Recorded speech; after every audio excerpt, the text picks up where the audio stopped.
Perfect. So it's a pleasure to be here today. I'm very happy to introduce Plug and Play to you. We've already heard a lot about how to actually work with startups, how to facilitate POCs, and we want to bring some insights today on the funding side, because of course startups also need capital to grow, and we really bring this ecosystem of corporations, investors, governments, and change makers together. And we want to give you some insights today how we've been doing that for the last 20 years and how that could be interesting for the Norwegian Offshore Wind Alliance. At Plug and Play, we are a team spread across the globe working on this and supporting. I've been with the firm for 5 years, in the venture capital industry for the last 9 years. Anton is joining me today, who's leading all of our partnerships for the Northern Europe region, has also been with the firm for a long time. He will introduce himself in a second. And we're also joined by Thomas and Salah, who have been supporting this project. You can find our emails here. We will also be sharing it later on again, and feel free to reach out if you have any questions or any ideas how to collaborate. Plug and Play has actually already been in the tech scene for quite some time. We started investing in startups 30 years ago, and the foundation for Plug and Play was laid in 1990 already, where we actually bought a co-working space. Around 10 years later, we opened the doors for the first startups, and Google was the first tenant, where the team grew extremely fast. You can see our founder and CEO, Saeed Amidi, here in the front with the Google team.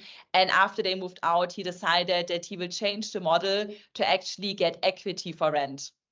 The next tenant was Peter Thiel with PayPal, which you can all imagine nowadays was a very, very good decision.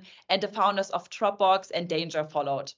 With that, we really laid the foundation for becoming the most successful innovation platform in the world.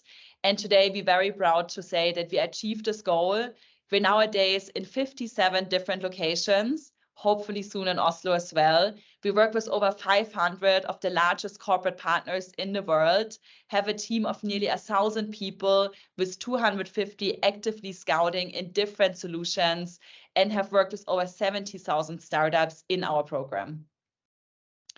We today don't only cover the corporate innovation side, but also still very actively invest in startups. We deploy around 20 to 30 million from the family office a year into around 250 companies, and still very actively run our innovation programs, helping corporations and governments around the globe to scale their innovations and help founders succeed.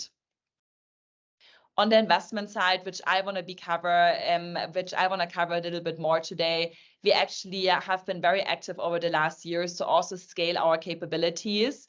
We still very actively invest from the family office. The Amidi family has a huge venture capital portfolio where we back around 250 companies from pre-seed to Series A every year.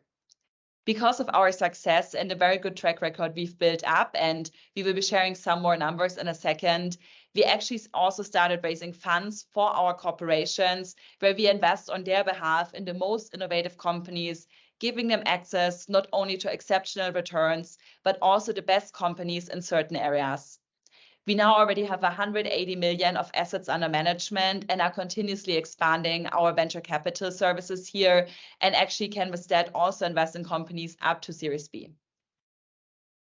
Nowadays, we have more than 2,000 companies in our portfolio, so we're one of the largest investors in the entire globe. The portfolio is worth more than 12 billion, and we actually have over 35 unicorns, partially, of course, already exited them. Honey was a large exit for us, which was acquired by PayPal, so one of our portfolio companies acquiring another one for 4 billion, and we're very, very proud of that. In the last 2 years, we actually also had a lot of unicorns coming out of the market and had 16 new companies joining the status of being worth more than 1 billion.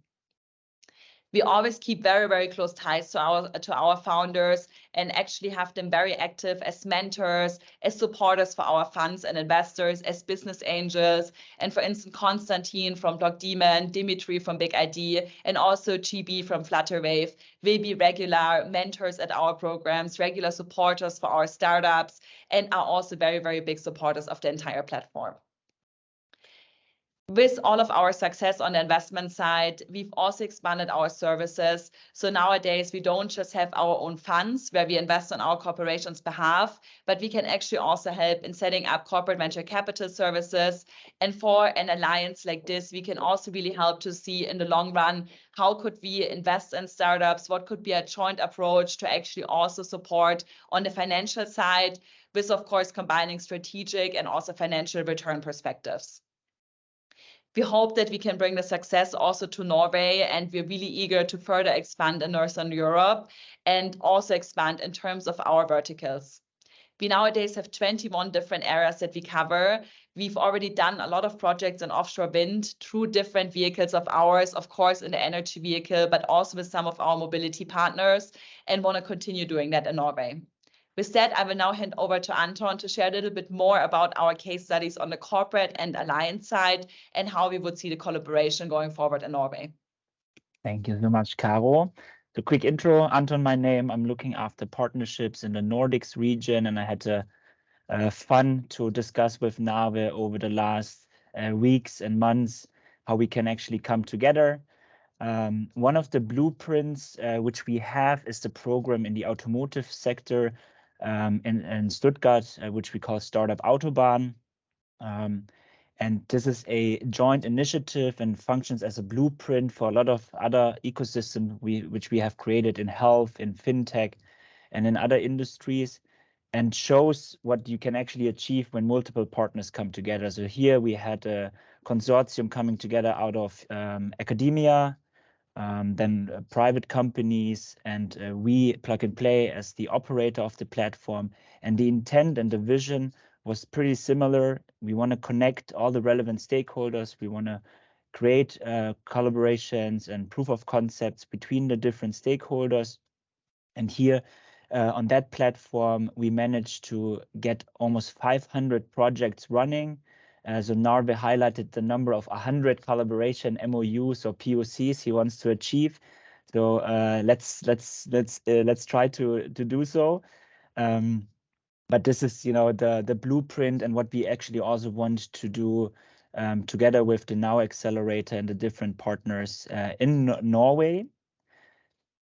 And I think if we continue on the next slide, you actually see how the ecosystem has grown. There are now already a few corporate partners within the Now Accelerator. I guess the idea is to grow that ecosystem with active participants. Here in Stuttgart, where we focused on the future of mobility, we started with Mercedes-Benz as the first corporate partner, and over the years added more and more corporations across the value chain. So you see a lot of automotive suppliers, tier 1s and tier 2s, but also other OEMs, so competitors actually coming together on the same platform and embracing true open innovation spirit. And here I have listed a few of the benefits of running a consortium accelerator model in comparison to doing your own innovation activities with startups in-house. I think Nave has mentioned all the great benefits which the accelerator will be able to offer, so I will not double it, but there are a lot of perks and benefits if you actually pull together all the strengths and then create synergies where they are possible. A few more success cases. So mentioned that we are all about creating proof of concept, so real collaborations which will lead to implementations in products and services or processes. So there's a long list of projects I can share with you guys, and we want to, of course, get way more in the offshore wind industry. And then, last but not least, quick summary. Where do we actually stand right now in our conversations with Narve and the team? So we definitely see a lot of synergies between us and Norwegian Offshore Wind and with the new accelerator. So we want to leverage the different strengths and create a unique program for the industry.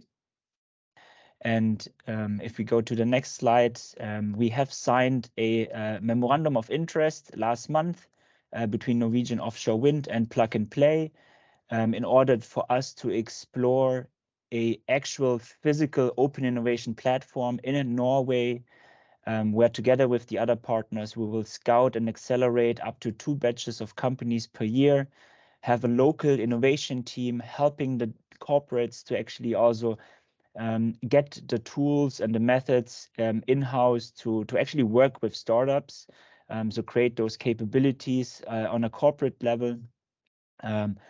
And the plan is to launch this hopefully during the great event which Norwegian Offshore Wind is organizing in May. And of course, we want to bring all of our international VC friends and partners all together to create a really strong ecosystem, which will attract really the best of the best companies and startups and scale-ups to come to Norway and to work within that exciting industry. And yeah, so the vision is really from Oslo to the world and the other way around. So this is what we want to bring to the table, and we are currently in discussions with everybody to see how we can bring this to life. Yeah, so if you want to join the mission, of course, feel free to connect with us. Of course, we're also available now for any questions that you might have. I'm going to stop sharing the screen, and you can, of course, share the slides afterwards.